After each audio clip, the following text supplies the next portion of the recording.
Sveiki no Briseles. Sveiks, Rihard. Sveiks. 3 tēmas, un šoreiz mums ir ātri jātiek cauri. Pirmā tēma tāda ļoti maziņa – Irāna. Maziņa, jā. Jā. Man ir viens lielais jautājums.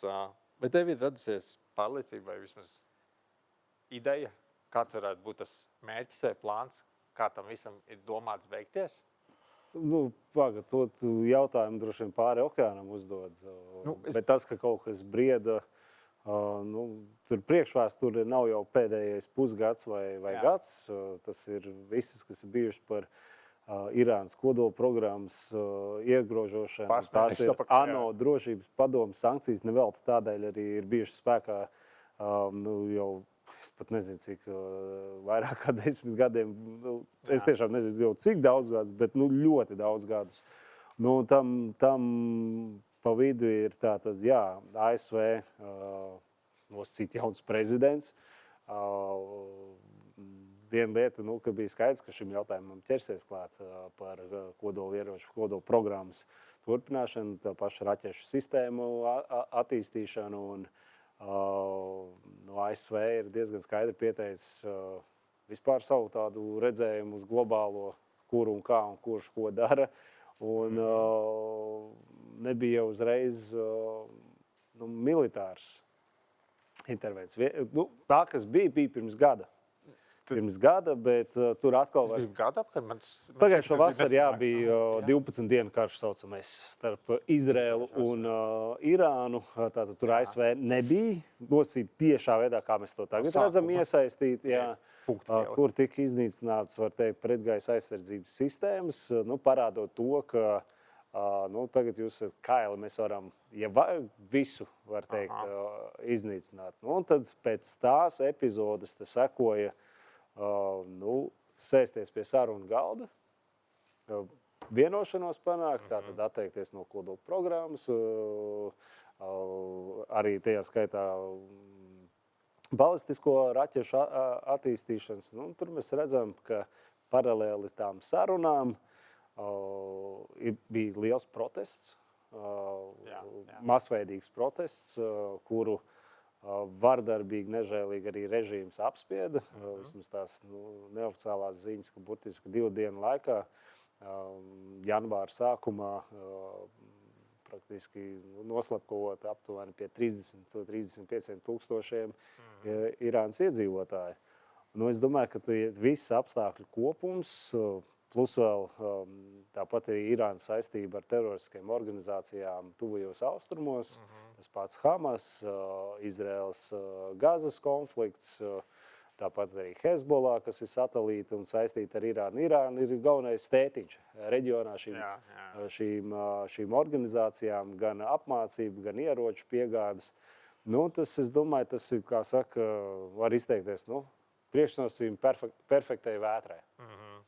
Un mēs redzam, var teikt, šīs vētras apveicis tagad vismaz no Izraels ASV puses, triecieni pa Irānu, pa strateģiskiem objektiem, praktiski par režīmu. Vairs ne tikai militāri, arī saucamā politiskā elita, praktiski režīma vadība. Hamenei, augstais tātad līderis, ir iznīcināts. Protams, daudz teiks, kas tālāk. Un, lai arī Trumps saka, ka tas ir ar režīmu maiņu, diezgan tieši pasaka, tas viss saistīts viss ar režīmu maiņu, jo nav iespējams ar režīmu ne pa ko vispār vienoties, un tur ir strupcēšana, nekas nav panākams. Kā tas izvērtīsies, es domāju, ka neviens līdz galam nevar pateikt, bet tas, ko Irāna ir izdarījusi, protams, tās Irānas arguments ir režīma arguments.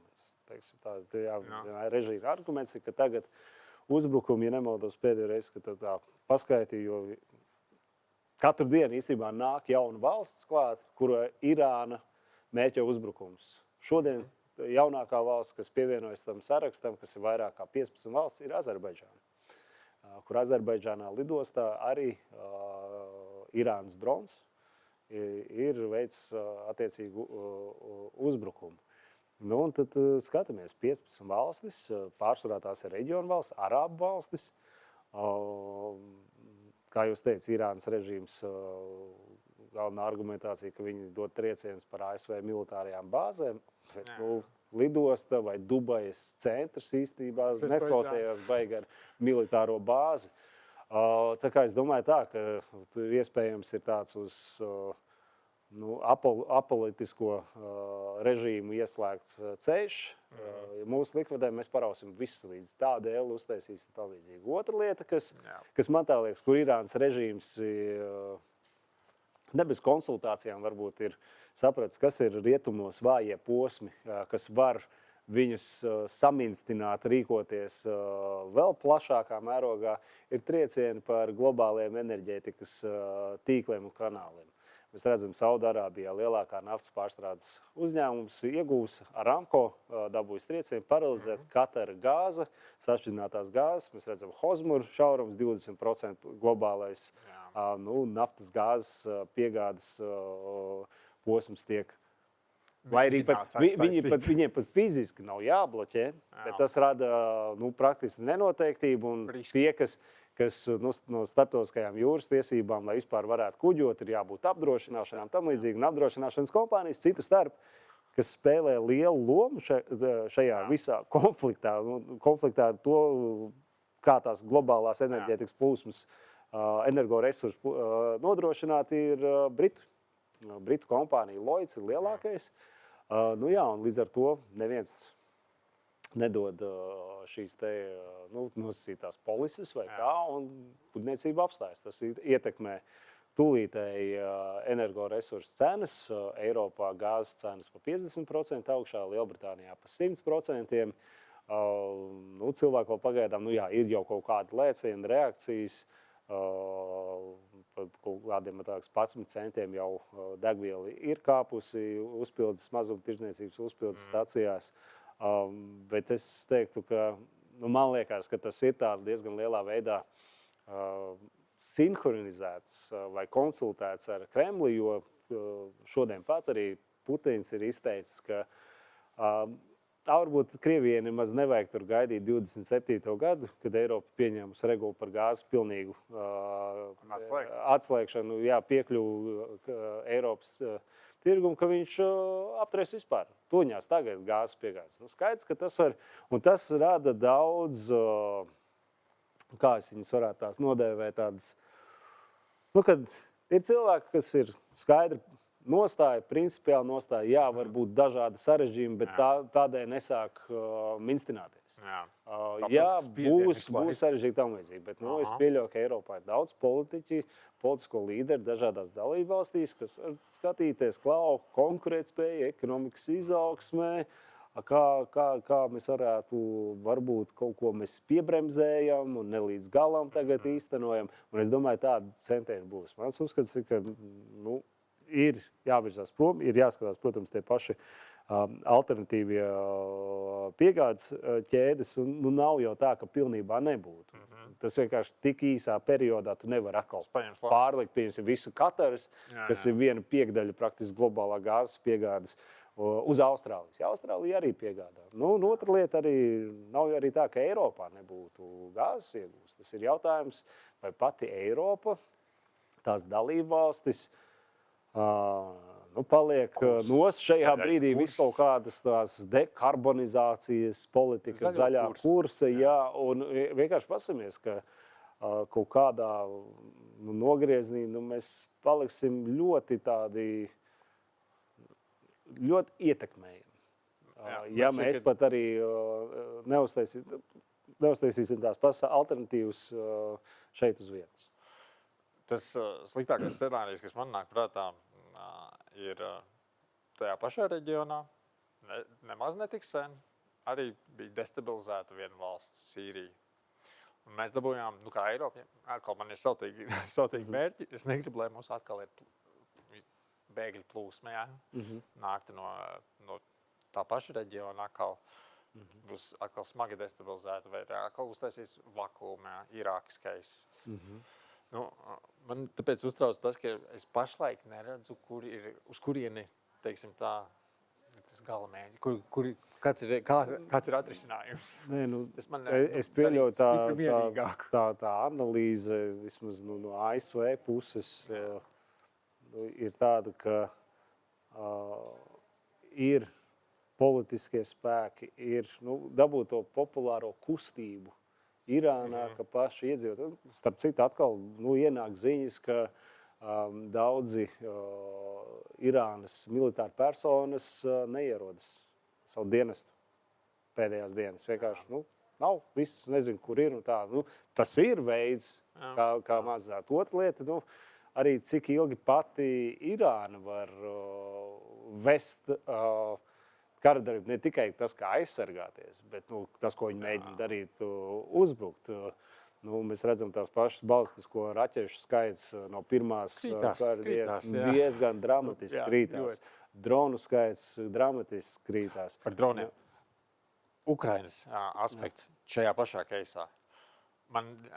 Kā Ukrainas, teiksim, tā vienādojums tagad izskatīsies ar Irānu kopā, ka ir uzradusies uz skatuves vēl viens uzmanības novērsējs, un Ukraina pārceļ otrajā plānā.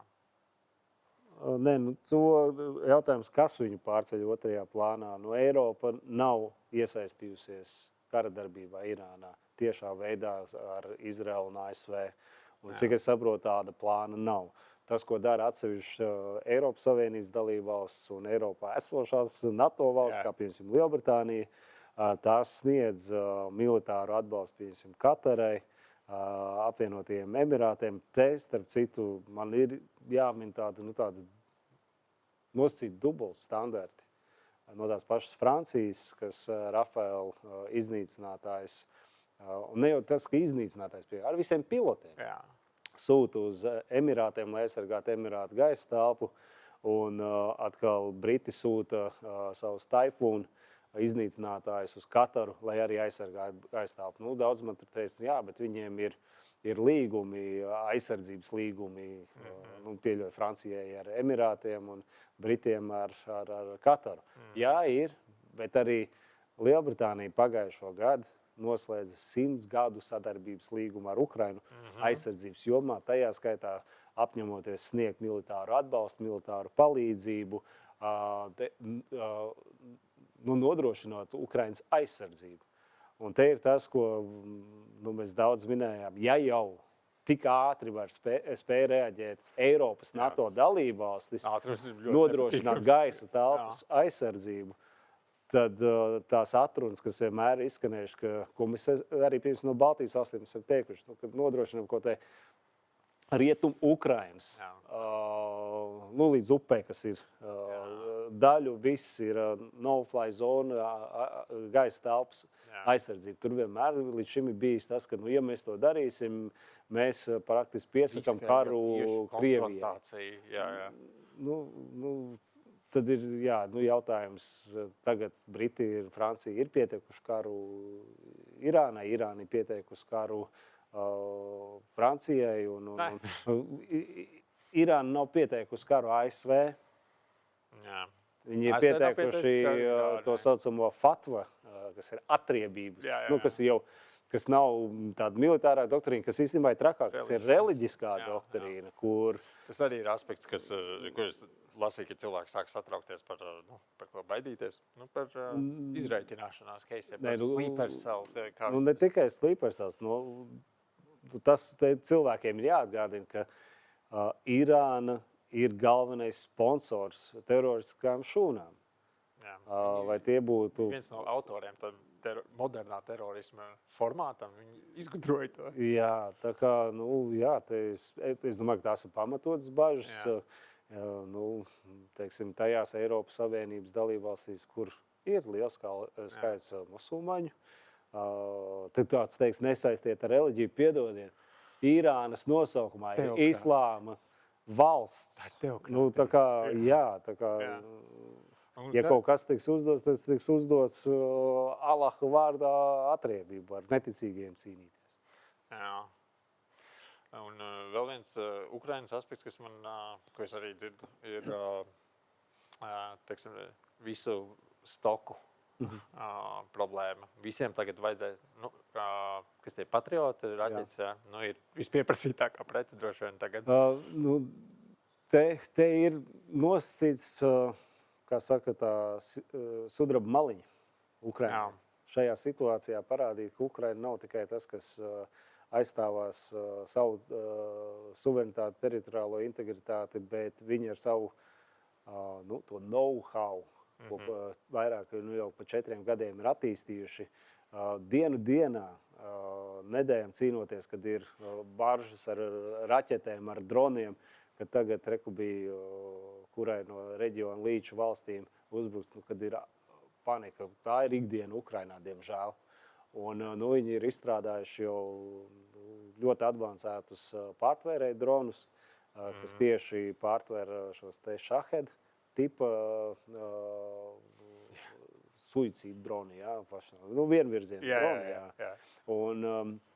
Un es saprotu, ka ar tiem pārtvērēju dronu efektivitāte ir 90%, Shahed droni tiek pārtvērti. Tāda mēs redzam nav spēju līča valstīm, un tajā skaitā arī ASV. Un tagad 3 dienu laikā sākumā šim konfliktam praktiski iztērēts 800 patriotu raķetes, kas, atbilstoši kā Zelenskis šodien arī minēja, 4 gados Ukraina nav saņēmusi un izmantojusi tādu daudzumu patriotu pretgaisa aizsardzības sistēmas raķešu. Līdz ar to viņa arī piedāvājums ir loģisks. Mēs sniegsim jūs tās zināšanas, to tehnoloģiju, kā pārtvērt Shahed dronus, bet pretim mēs lūdzam no līča valstīm dodiet patriotu sistēmas, kuras mēs, protams, nešausim pa Shahed droniem, bet mēs šausim pa balistiskajām raķetēm, pa Kinžal raķetēm, tam, kam patriots ir īstenībā sistēma domāta. Tā kā, es domāju, ka daudz arī min, ka šajās dienu notikumos, ka visi atminās to tikšanos Trumpam ar Zelenski pirmo, kur tev nav kārtis. Tev nav kārtis. Tad daudz saka tagad, man ir kārtis. Pretdronu spēju tehnoloģijas. Tā ir diezgan spēcīga. Jo tās pašas, tas bija, ja nepaldos, valsts sekretārs Rubio, kurš argumentēja, kādēļ arī bija nepieciešama šī militārā intervence, ka tas apjoms, kādu Irāna būvēja raķešu sistēmas, un raķetes dienā 100 raķetes saražo. Turpretim ASV 7 līdz 8 pārtvērēja raķetes. Tātad proporcionalitāte tam līdzīgi. Un, ja pieņemsim ļautu pievērt acis, tur turpinātos kaut kāds bezauglīgas sarunas ar režīmu, kas vienkārši stieptu gubī, viņi saražo tādā apjomā, ka, pēc gada pusotra tev pat nebūtu iespējas tikt klāt. Tāda intervences nevarētu vienkārši izdarīt. Kad viņi ar to teroru, ko varētu izvērst to raķešu skaitu, ko ir saražojuši, varētu paralizēt gan Izraels pretgaisa sistēmas, gan arī ASV militārās bāzes, kas līču valstīs nav mazums. Jā. Interesants punkts, par, es laikam, Rubio bija palaists garām šajā aspektā. Man šķiet, ka tas bija Heksets, kurš ko līdzīgi teica. Bet, kā tev šķiet, vai Ukrainai šis ir pozitīvi vai negatīvi? Tu saki, ir sudraba maliņa. Nē, negatīvākais ir tas, ka Ukrainai regulāri ne tikai vienreiz kaut kur mēnesī, bet katru dienu vajag pārapgādes ar tieši militāro spēju vešanai. Un šajā situācijā redzot, kā iet augšā gāzes cenas, naftas cenas, kas visticamāk vēl turpinās kāpt, tas nozīmē, ka Krievijas kara kāse piepildās. Tas nozīmē, ka Krievija uzmanība ir novērsta, spiediens nav, jo tagad jau bija, ja nemaldos, 7. 8. martā plānotas trīspusējās sarunas ASV, Krievija, Ukraina. Nav, vairs nav uz galda tās sarunas, un līdz ar to nenoteiktība. Protams, tā atkal, ko var skatīties no visa šī, Krievija sev parāda kā absolūti bezjēdzīgu partneri, jebkuram starptautiskam spēlētājiem. Viņam līgums bija ar Sīriju, viņam līgums bija ar Maduro, Venecuēlu. Un tagad vēl Islāma Irāna ar Ajatolu, kas paģēra. Un vēl jau īstenībā pirms Sīrijas vēl jau pieminēsim Armēniju, Kalnu Karabaha. Pareizi, tur arī viņa. Un arī tur jau, turpat vēl vairāk, Armēnija vēl ir ietilpstoša kolektīvās aizsardzības organizācijā, kur bez mazliet tas ir Krievijas, kā viņi grib pasniegt NATO. Tas tajā ziņā, ka ilgtermiņā tas varbūt labi, kas rada vienkārši priekšstatu, ka tu, lai kāda tu valsts būtu, tu uz Krieviju nevar nekādā veidā neapjomā paļauties. Bet es pieļauju, ka tagad arī varētu būt pretēja kustība, jo, cik es saprotu, arī šajos apstākļos Krievija mēģina piegādāt savus Geran. Jo, daudz teica, ka te vairāks teica, tātad šahedus piegādāja Irāna, Krievija piegādāja, bet ar laiku jau Krievija pati sāka ražot vietas. Tātad tas nozīmē, ka vēl joprojām pastāv milzīgi caurumi sankcijām. Ļoti daudz. Tā kā šis arī ir tas brīdis, kur piegriezt pamatīgi skrūvis, kur vēl kādā veidā var, jo viss Irāna, kas piegādāja kaut kādu tehnoloģisko, nav spējīgi to tagad darīt šajos apstākļos, tagad Krievija atkal jāpārorientējas.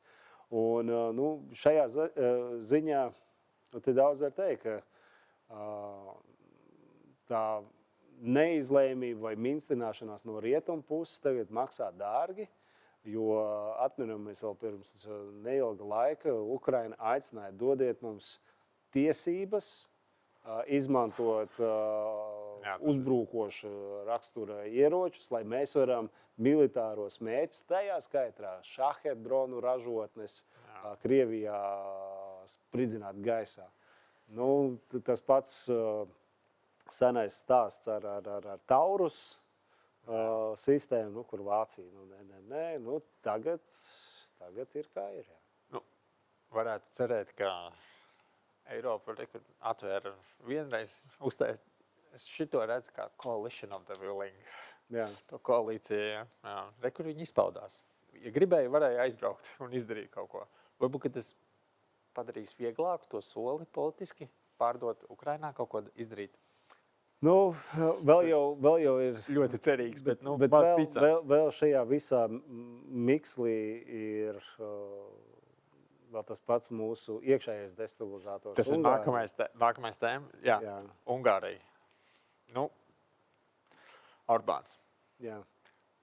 Kad mēs kā Eiropas Savienība sāksim domāt par to, kā viņi izbalsot? Tas nevienu dienu nav bijis tā, ka kāds to nerosinātu. Jo viens saka, viss pacietības mērs ir pilns. Un, ja es nemaldos, virkne prezidējošo valstu Eiropas Savienības padomē, es nezinu tagad par Kipru, bet Dāniju un vēl pirms Dānijas, visas kā viens teica, visas savas prezidentūras laikā viņa prioritāte ir strādāt pie 7. panta iedarbināšanas, kas tā īsti skaidrojot nozīmē, ja netiek ievērota Eiropas Savienības kopējā politika vai kaut kādas sabotāžas darbi nosacīt, tas, ko Ungārija dara, ka nevis tur aptur dalību Eiropas Savienībā, bet aptur balsošanas tiesības konkrētās, balstiesības konkrētās jomās un tēmās. Un viesim sankciju politika, ārpolitikas jautājumos, drošības vai aizsardzības jautājumos. Deskarot ar jautājumus par sociāli-ekonomiskiem tam līdzīgi. Vēl jau nekas nav nonācis līdz kaut kādam rezultātam. Un šajā ziņā Orbāns tagad to... Kāpēc neviens nav, ja visi tiks tā ir paziņojuši? Tādēļ, ka neviens negrib radīt precedentu. Balstiesību atņemšana. Jā. Okay. Un atkal kaut kādas citi ierobežojumi, tos nevar darīt, negrozot līgumus. Neviens vaļā vērt līgumus negrib, jaunus, tā arī ir Pandoras lāde bez mazai. Tad nešķiet, ka bišķiņi sāk tāpat 2 ātruma Eiropa un ko, sāk izklausīties, ka ir lielāka, ne līdz galam, ka visi ir nobrieduši un ka būtu gatavi kaut ko tādu darīt, bet, teiksim, tā, sajūta ir kāpj uz augšu tā gatavība kaut ko reformēt. For sure, we need to reform. Jā, bet šajā gadījumā, pat, kas tagad ir tas lielais izaicinājums, labi, 20. sankciju pakotne to Ungāriju bloķē. Sankcijas ir, bet tas, kas ir akūti nepieciešams, ir aizdevums Ukrainai 90 miljardi, kur no 90 miljardiem 60 ir tieši militārajām vajadzībām, akūtajām, un 30 ir finanšu ekonomiskie darbības arī nodrošināšanai tajā skaitā. Un kas, man liekas, šeit varētu būt tieši pamats, ka nevis bloķē tādēļ, ka man ir veto tiesības, jo 90 miljardu aizdevumu pirmkārt nobalsoja parlaments, un arī padome jau nobalsoja, kā atbalsta. Arī Ungārija tajā skaitā. Un pāris dienas vēlāk viss tas stāsts tagad ar draudzības trubu, ar naftu no Krievijas. Orbāns tagad saka, ka tikmēr, kamēr neatjaunos šīs draudzības trubas darbību Ukraina, nekādu atbalstu viņš nevar kāpt atpakaļ pieņemtam lēmumam. Un man liekas, tas ir līguma pārkāpums. Nevar būt tā, ka ir padomu ministri tikušies. Tas ir tas brīdis, kad tu pasaki savus rezervāciju vai izmanto veto tiesības. Bet ja tu esam pieņēmuši lēmumu, tad tā ir, kad nav 2 dienas vēlāk, mēs mainām lēmumu. Tad mēs vispār varam paralizēt, uztaisīt haosu pa visu lauku, katram pēc kādām iegribām. Otra lieta ir, ka pēc mēneša Ungārijā ir vēlēšanas. Un tie vismaz aptaujas, es nezinu, ar kuras tur ir pietuvināts Orbāna partija, kuras ir opozīcijai, bet jebkurā gadījumā dažādi aptauju rezultāti liecina, ka opozīcija ir vairāks procentpunktus priekšā Orbānam. Un otra lieta, kas ir vēl būtiski, ka opozīcija ir konsolidēta.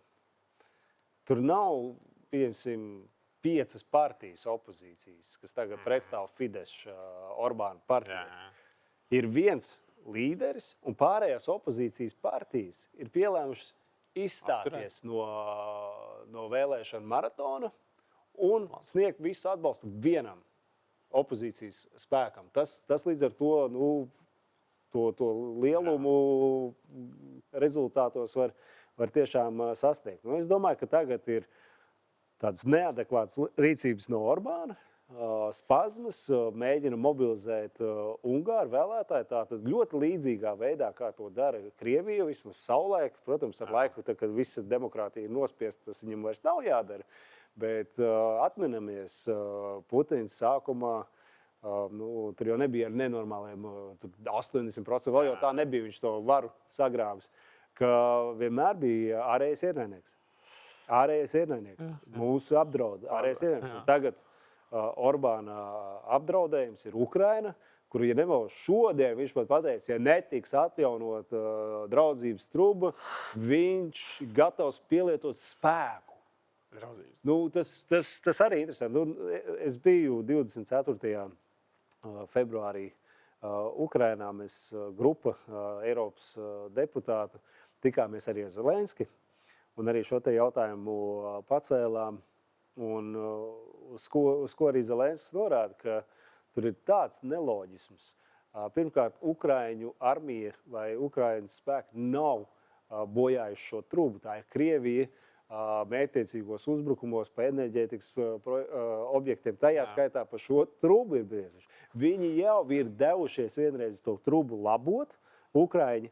Un viņš saka, ka tagad atkal saspridzina, kādēļ man, Ukraiņam, ir jāglābi truba, riskējot ar saviem cilvēkiem, cilvēku dzīvībām. Jo reāli, kamēr viņi labo, vēl uzbrukumi, šahets, vēl kaut ko.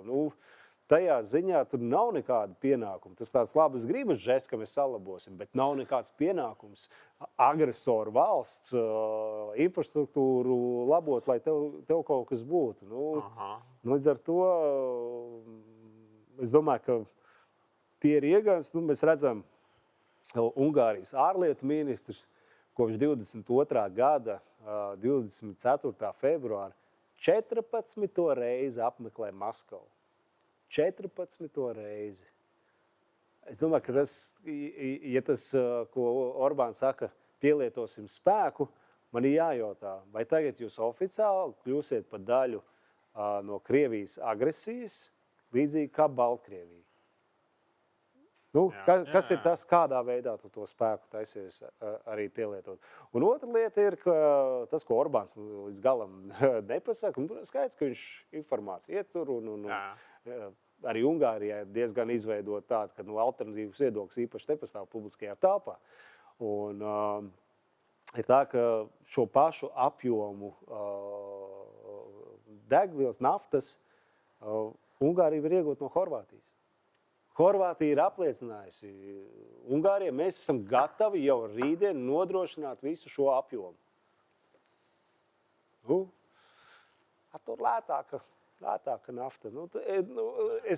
Man nav pierādījumi, bet ir pētnieciskā žurnālisti, kas rok arī zem šīm visām saistībām, kas tad ir pašam Orbānam, kādas ir, teiksim tā, naudiskās finanšu intereses. Un es saprotu, ka tur liels skumos no tās visas draudzības naftas, kas ienāk Ungārijā, tālāk jau arī aiziet Eiropā. To jau pēc tam tu baigi nevar ierobežot. Ka tur grozās miljoni. Miljoni, kas vienā otrā koferītī ielec. Viņam ir pēdējais. Es domāju, ka Orbānam tā spazma, ko mēs redzam ar tiešām absurdiem apgalvojumiem, absurdu tādu retoriku. Cik procents liekas, ka tas ir tāpēc, ka viņš zaudēs? Es domāju, ka viņš mēģina mobilizēt savu vēlētāju. Tas ir uz tādu rekur ir ienaidnieks, un mēs nekā.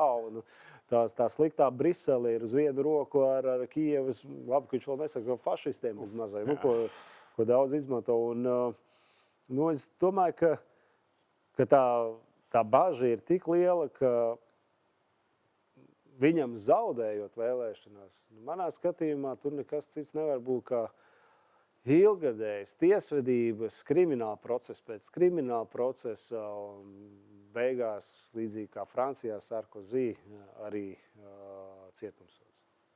Par dažādiem mahinācijām ar finanšu līdzekļiem, Eiropas fondiem, izsaimniekošanu, vēl kaut kas, interešu konfliktiem. Un Trumps aizbrauc ciemos, vai Rubio? Trumps ir, administrācija ir paudusi, tā kā, ka viņu tas balsts Eiropā, ar ko viņi nezinu, ko ir iedomājušies, ko vajag Eiropā tā mainīt, būs Slovākija, Ungārija. Interesants izvēles. Jā. Mums ir jāliek komats. Jā, liksim komats. Laiks Daudz, kas notiek. Es domāju, ka neatliksim tēmas, vēl nāk klāt. Jā. Un turpināsim tad citu reizi. Tu esi cerīgs nots? Manuprāt, ir ļoti daudz atvērtē jautājumu. Es pēc dizaina esmu optimists. Jā. Tas, laikam, Latvijas tā nesaka, es pēc dizaina. Atkal? Tas no anglisks. By design. Taisnība, jā. No kā latviski? Būtības. Es pēc būtības. Iedzimt īpašību. Jā. Iedzimt īpašību, jā. Jā. Dažreiz tas ir labi, dažreiz tas ir slikti. Es gan vienmēr skatos, kas ir sliktākais case. Sliktākajam, jā. Tas jau ir, kas gatavoties vienmēr vajag sliktākajam scenārijam. Jā. Tas gan. Tiekamies nākamnedēļ. Tiekamies.